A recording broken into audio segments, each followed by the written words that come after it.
E com todo respeito a cada voto de cada vereador, mas vereador Rafael, vai ser direcionado, o senhor sabe quanto lhe respeito e a gente comunga com muitas e diversas pautas junto.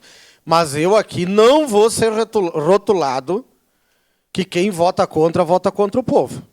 Não vou ser, porque eu não vou usar, e eu nunca usei isso, eu sou muito ético, olha, tenho respeito, o maior respeito por cada vereador desta casa, que não vou usar que quem vota favorável vota para dar dinheiro para a Visate. Eu tenho muita ética. Mas eu vou no meu discurso e na minha linha.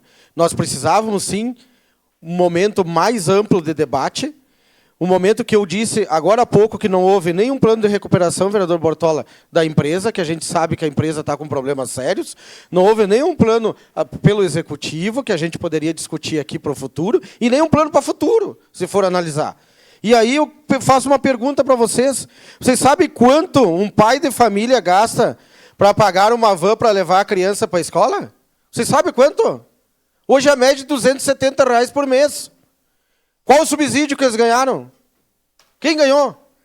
Não existe subsídio. Então eu quero, vereador Bortola, ser igual. Eu quero que seja igual. O transporte coletivo não se resume só em uma empresa. Eu quero igualdade. Se nós tivermos igualdade, nós vamos fazer um bom trabalho para a cidade de Caxias do Sul. Obrigado, vereador Bortola.